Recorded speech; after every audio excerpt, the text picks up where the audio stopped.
গুলশানে চাঁদাবাজি, সেই রাতে উপদেষ্টা আসিফের সঙ্গে কি কথা হয়েছিল অপুর? উপদেষ্টা আসিফ মাহমুদের কথা হয়। আরে ভাই, এই ছাত্রদের রক্তের উপরে যারা এরা উপদেষ্টা কিভাবে রাতারাতি ফকির গোলাপতি করতেছে, এটা ওপেন সিক্রেট। ভাই তো আমার এক কোটি কথাই বলতেছে, কোন ভাই? রাজধানীর গুলশানের সাবেক মহিলা এমপি শাম্মী আহমেদের বাসায় সমন্বয়কদের চাঁদাবাজির আলোচিত ঘটনা নিয়ে জানে আলম অপুর একটি ভিডিও সামাজিক মাধ্যমে ভাইরাল হয়েছে। বুধবার রাতে সাংবাদিক জাওয়াদ নির্ঝর সহ অনেকে ৩৫ মিনিটের ভিডিওটি পোস্ট করেন।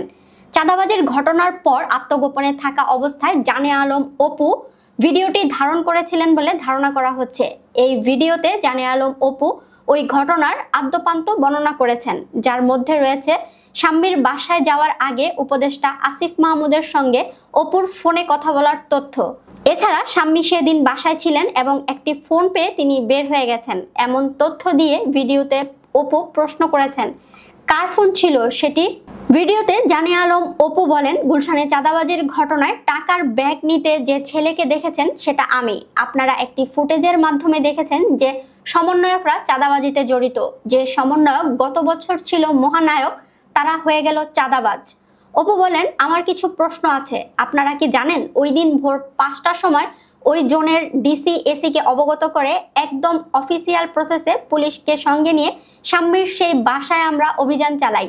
আপনারা কি জানেন সেই অভিযানে যাওয়ার আগে গুলশানের কোনো একটি জায়গায় উপদেষ্টা আসিফ মাহমুদের সঙ্গে আমার কথা হয়। মিডিয়ায় সেই বিষয়টি নেই কেন?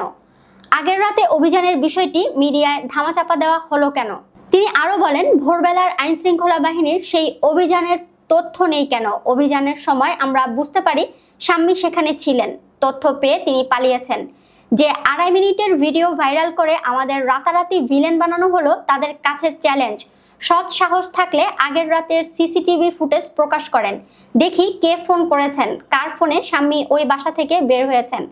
আমরা যে আইন শৃঙ্খলা বাহিনীর সঙ্গে অভিযানে গেলাম সেখানে আমাদের মধ্যে কি কথা হয়েছিল সেগুলো প্রকাশ করুন।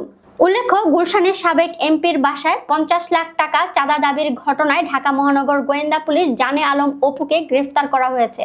শুক্রবার তাকে রাজধানীর ওয়ারি থেকে গ্রেফতার করা হয় বলে জানিয়েছেন ডিএমপির উপ পুলিশ কমিশনার মোহাম্মদ তালিবুর রহমান। তিনি বলেন, গুলশানে ৫০ লাখ টাকার চাঁদাবাজির ঘটনায় গণতান্ত্রিক ছাত্র সংসদের যুগ্ম আহ্বায়ক জানে আলম অপুকে ওয়ারি থেকে গ্রেফতার করেছে ডিবি।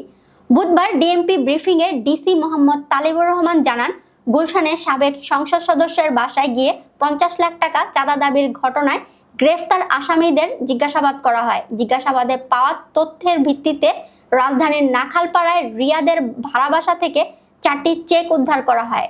চেক ৪টি মোট ২,২৫,০০,০০০ টাকার। এর আগে গত ২৬ জুলাই চাঁদাবাজির অভিযোগ আনা হয় জানে আলম অপুর বিরুদ্ধে, যদিও তিনি এক ফেসবুক পোস্টে বিষয়টি অস্বীকার করেন। আমি কোথাও চাঁদাবাজি করি নাই।